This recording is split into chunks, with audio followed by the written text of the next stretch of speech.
Hey everybody, good morning. I'm Bob Bakert. We're here with John Scofield. See how I did that, John? It's very it's very slick. Professional. Hey, listen, we're here this morning to talk about your new record with Dave Holland,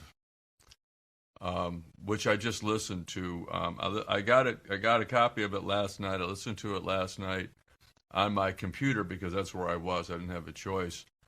And then this morning I got up early and listened to it on my studio reference monitors. Right. And holy shit. Everything changed when you heard it on the monitors. Well, the essence of the music was fine on the computer because I'm listening with the little headsets and all Oh that. yeah, okay. But the engulfing totality of the tone qualities and the textures and everything was, Oh yeah, through a good system, yeah. yeah, it just was like, man. Oh, Well, that's good. so yeah, so this new record, I'm gonna just say a couple things and then I want you to tell us about it. Uh, the term synergy comes to mind, and so I went to the dictionary, and this isn't a perfect example of the term, but the interaction or cooperation of two or more organizations, substances, or other agents to produce a combined effect greater than the sum of their separate effects. So, you two guys are master virtuosos, second to none in the world, at the peak of your powers, as far as I'm concerned. And you come up with this record, which is just unbelievably good, John. It's beyond Thanks. that. I don't have words. I don't, I was trying to come up with some stuff. I made notes. I don't have words for this thing. It's I don't have words. I was going to say stunning, spectacular, marvelous, all that stuff, and it is all those things. But I don't know.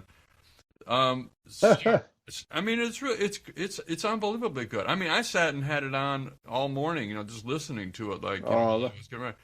And Icons at the Fair, starting with that and ending with Memories of Home, which is of course the title track. It's otherworldly, John. I've got the press release and all that. I don't want to repeat the press release, but tell us about this record. yeah. Well, first of all, thank you, Bob. Thank you. I'm glad we succeeded in not blowing it too much and because you never know. But playing with Dave is really a dream come true. I mean, I can't think of any other bass player who is so centered and I just play off of him. He's so in the groove. And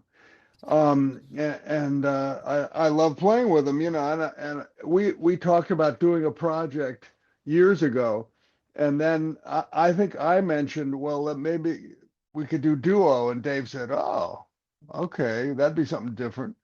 I mean, at first we were thinking about, with a whole group put together a co-led group for a special project, and we decided to do duo. And I've always been a fan of especially Jim Hall, his duo projects with Ron Carter and Red Mitchell and all, and I always wanted to. I haven't done a duo guitar and bass record, and I don't know if Dave had either. But anyway, we did it, and luckily we got to play a couple of tours together before we went in the studio over the years, really. And one-off days we played a week at the Blue Note once, and then we recorded afterwards, so we'd had some time playing together, and we decided to go with original tunes rather than standards, really. Um, and so we did some of Dave's and some of mine. We had twice as much material uh, that we had been playing in concert, and we ended up with these tunes as those are the ones that worked that day, really. And it's just it's great to play with Dave. He's amazing. The obvious, I'm listening to like I said, I don't have words. I really don't. It's 9 o'clock in the morning. I've had 2 cups of coffee. I'm trying to get my ass in Maybe gear. you'll, Yeah, yeah, that's the problem with music, is it's music, so it doesn't yeah, really, yeah. But I mean, words. yeah, yeah. I don't have. Well, usually, you can not usually, but you can talk about this. It is original, inspired. You guys, both of you guys, have had long histories of playing with everybody. One of the things that is, I don't know if it's unique to you, but it certainly is prevalent in you, is your willingness to incorporate people like the Grateful Dead, Neil Young, all of the I'm going to call them more pop type melodies that we all grew up with, and let that influence you, as well as obviously your time with Miles Davis and all those people. Um, Everybody anybody that's going to be watching this, and hopefully some new people, knows your history. I mean, John, you're well documented, where you've been, who you've been with, and all of that. But this is an uncanny project. I mean, first of all, you two guys sound amazing together. I don't know how the hell you land on the notes that you land on when he's landing on the notes that he's landing on, and juxtaposition of that with the melody, and your chord work is phenomenal. I'm flabbergasted with all of this. Um, he's doing a tune, and he's taking a solo, and I made some notes on it, and you're playing some very, very subtle chords underneath the solo, and I'm listening to what you're playing. I'm going, holy crap! And "Meant to Be" is one of the tracks, and the harmony that you came up with for "Meant to Be" is full. It's my notes here are full of surprises.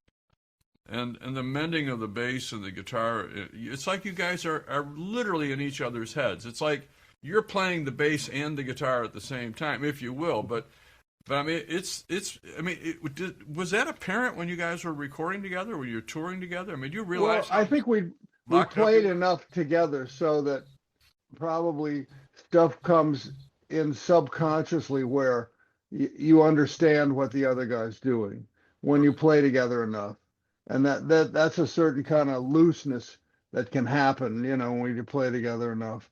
Um, but we never talked about it. We've just known what to play because we've played a lot, of music over the years. So behind Dave, you can also stop playing, and he's fine. He can just keep doing the solo without accompaniment. And to a certain extent, I'm like that too. So if basically, Bob, we're going in our heads, 1, 2, 3, 4, 1, 2, 3, 4. Or in the case of one of Dave's tunes, 1, 2, 3, 4, 5, 1, 2, 3, 4, 5. We're just keeping that's what we do, Yeah. And when you have drums, you can refer to that. But Dave and I were referring to an unspoken drummer, the unheard drummer that's in our heads. That's the metric Yeah, pulse of this of course. music. And I mean, it's just the two of you. The instruments that you're playing and the recording of it is phenomenal. There's nothing in Oh, the that's good. in the band pass, from 20 to 20, that That's you good. feel like you're missing anything at all. I mean, it's completely full up, um, with good texture. I mean, it's uncanny. So obviously he's playing his bass, and it's what guitars are you playing? I mean, I hate to I'm ask this. just playing the one guitar that I always play, Yeah, which is this Ibanez AS 200 from the 80s. And I have, Bob, a million I know guitars, you do. and I mess with them all the time. And I always come back to this one guitar as just what I'm used to. I'm not even sure if it sounds better, but I know how to use it, so I'm kind of hooked on this one guitar. And and then I have a new amp that I use, a different amp. Oh, look at that! You got Well, a three. you made Is me that get this out today. wow? Because well, it's a Collings. Yeah, It's an that's a I-35 Collings, but it's the closest thing I have to that instrument that you're playing. But you made me get this out today, um, because I was so inspired by what you were doing. Most oh, thanks. and so I can't get over it. I mean, let's talk about your amp because you were going down the amp, and I want to explore Yeah. that a little Well, bit. I also, I have a new amp that I use for this date, um, and it's a Magnetone. Okay. It's the new Magnetone that they're making, I believe, in the Midwest in St. Louis. Somebody has the Magnetone name, and it's making them again with the same. They look the same as the old Magnetones, but I think they're different inside. Mhm. But anyway, I just loved it. I played one day, and then I had to buy one. Um, and that's what I use, the Magnetone. Are there? I mean, I know that you're not adverse to pedals. Are there any pedals being used? Yeah, I probably, I have a Klon uh, distortion, whatever it's called, gain pedal, the Yeah, famous Klon, yeah. that a great guitar player in Las Vegas, um, Jimmy Maxwell gave me a Klon after I played on his record. This is 20 years ago or something. And very generous. He said, "I've got two of these. Here, you take one." And and now it turns out it's worth some money. But I shouldn't even talk about it because I play it on the gigs, and I don't want somebody to nip it. But that's what I use, this Klon, and I turn that on just a little bit to warm it up. And there might be songs that I didn't have it on, but I can't remember which is which. You know what's funny about that pedal? Back in the day when Bill Finnegan was still making them, you had to interview with him to get one. Wow.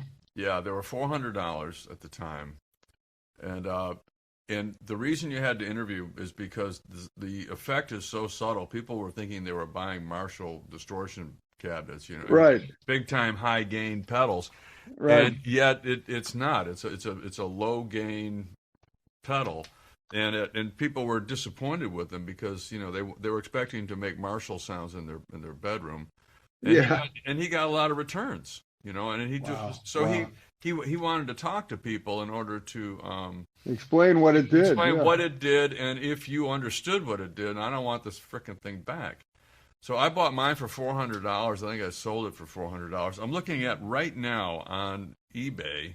There's one for $11,700. Oh my God. That must be the gold one, right? That is a gold one, yeah. Yeah, mine's silver, so Yeah, not well, as good, not as this is desirable. $10,000, whatever. But I mean, the point the point is, uh, whatever you're doing, it sounds amazing. I mean, it's there's a lot of. Are you just using the reverb that's in the amp, or is that coming from the Well, piano?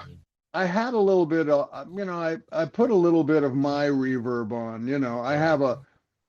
I have a reverb pedal that I use, electro harmonics. There's really good reverb on the Magnetone. Right. So between those two things, I put a little bit of reverb on, and then we add reverb after from Sure. the studio that they have high-end reverb, tank thing. The tonalities and the textures of the two instruments are just flawless. Oh, that's good. It just doesn't get any better. I mean, it sounds great. Let's talk about music a little bit because that's near and dear to our hearts. When you approach a project like this, is there something different in your head going on? Well, What's going on in John's head when he says, we're going to record just the two of us, me and Dave, and of course you've been touring. well, that's the thing we've been doing. We picked out the repertoire years before that, and then some of the tunes worked better than others on the gigs. And we had twice as many songs as we needed to Right. make an album. So we recorded a bunch of them. Some of them we eliminated, said maybe not right now, and then other ones didn't come off. We went in the studio for 2 days, I believe, Hmm. and some of them didn't come off as well, and the other ones came off better than we had expected. And that's how we picked the songs for the record. But it was really the same thing that Dave and I did the first couple of times we rehearsed, and that's the only times we ever rehearsed. before we had some gigs in the very beginning. And I just brought in a bunch of tunes of mine and some ideas of standards or whatever. He had a bunch of his. And out of that initial meeting, we ended up with a list of, 15 tunes or something. And ended up only using, what, 9 on the record. Yeah. Yeah, I think there's 9 tunes on the record. I think 3 of them are his. I think 6 of them are yours. And so this comes out on what's the date? The 22nd of November? Yeah, end of November then, yeah. The end of November. And are you gonna tour it? What are you gonna do with what's the Well, plan? we've done so many tours. We will, I'm sure, do more. We don't have anything scheduled right now. But the days of like putting out a record then touring to support it, it's not always like that. Oh, I know, I know. Both Dave and I have other tours that we're doing in the next, few months. But yes, we will, I'm sure, get back together and do more gigs. That's phenomenal. So what's keeping you busy right now? I know you're leaving for a tour, like Yeah, tomorrow or something. this is I have this band that I call Combo 66, which is really my same trio with Bill Stewart and Vicente Archer on drums and bass, and we add piano player Gerald Clayton. Combo 66, which I named Combo 66 when I turned 66 and wrote those tunes and we made a record. Now I'm 73. So I guess you'd call it Combo 73. And we're doing a big US tour this month. And then I'm off through Christmas and it starts up again next year. And I've got trio gigs. I've got some duo gigs with Gerald Clayton, the piano player. And it keeps going. Yeah, onward. So, how does one find out where John's going to be? JohnScofield.com. Okay. And I have to remind my daughter to put the gigs up. She's the one who helps me with it because I don't know from websites or anything. Boy, I could barely get the Zoom working today with you. But uh, but yeah, you can go to johnscofield.com.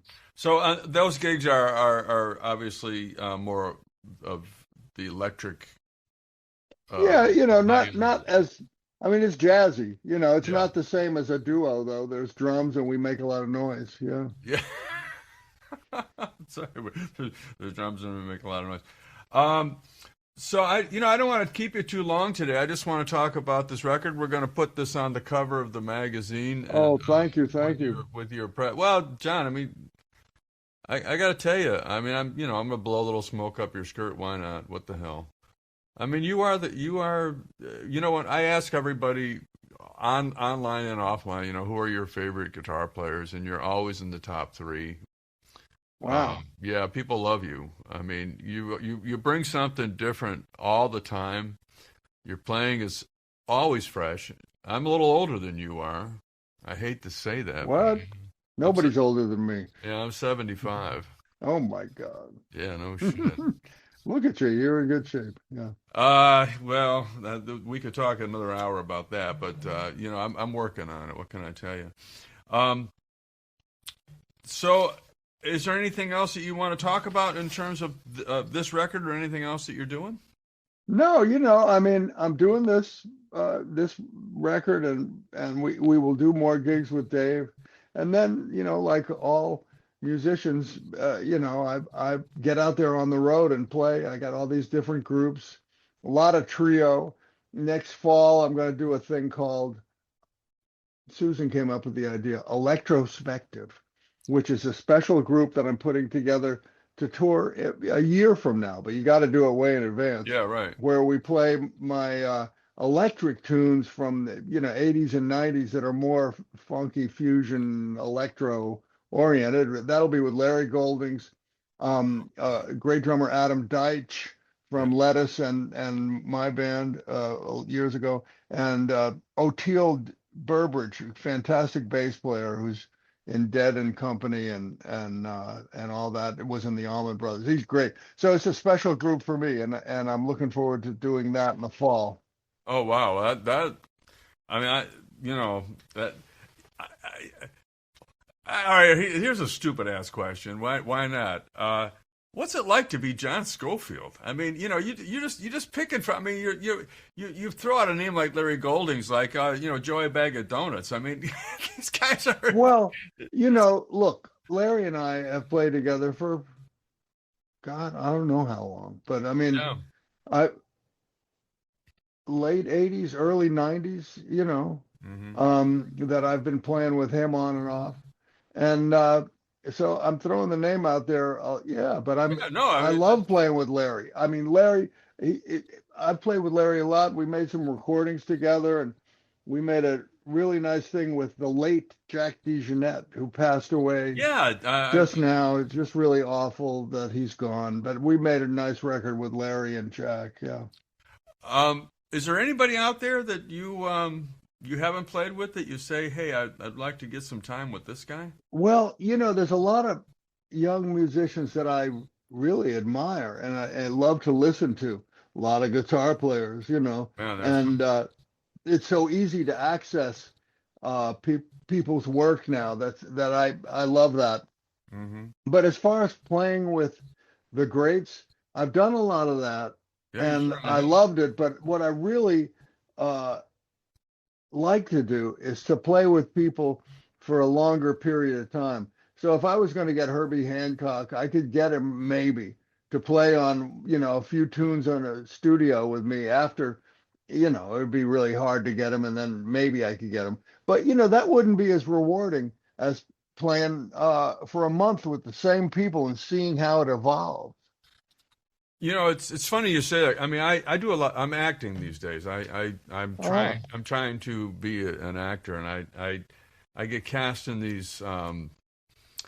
The smaller the project, the bigger the part. The bigger the project, the smaller the part. It's just the way. Wow. Because I am literally Joey Bag of Donuts in that world, but one of the things that I study a lot. I mean, I go to class and I study. I study the whole thing. And my point in all this is that when I get to work on a part for a month before I perform it with my scene partners, I get pretty good at it, and I enjoy it more. That's amazing. It grows, so that's what I'm hearing you say, that when you play with Dave on the road for a couple of months or whatever and all that, and you're starting to get in each other's head, when you really know the lines, in acting, that's when you can really start to be an artist. If you're thinking about what the hell the changes here, what are the lines here? When you're in your head with the music. When you're in your head with the lines, and you can't really emote what you want to do artistically, and I think that's what I'm hearing you say. Absolutely, and that's I think a great analogy. And I think when you know the material, then the subconscious can take over too. Yeah. Because there's a lot of stuff that I don't think about, but it's just things come out that are realer than what you would imagine sometimes, if you just let it go. There's nothing in this record here, I printed it all out and I made notes. There's nothing in this record, when I go Memories of Home, that sounds anything but spontaneous and from the heart. Folks out there in TV land, this is a great record by two amazing musicians, the best in the world. Buy it, listen to it. Thank you, Bob. Thanks for doing this. Hey, man. Thanks, jazz guitar fans. All right, but listen, anything else we got for you? Anything else you'd like to? That's it for me, man. About? Well, go get some breakfast and have a wonderful day. And John, thanks as always for coming on and talking to us. We really appreciate you. And thanks. when you come to Atlanta, let me. I'm gonna try to keep posted on when you come, because johnscofield.com. I don't know. I think I am coming in, I believe, next March. It probably hasn't been posted yet. Yeah, I'm pretty sure I'm coming. I don't go to many shows, there's a whole long reason for that. But I would. No, that'd be great to see you, Bob. Yeah, I'll definitely come and see you, man.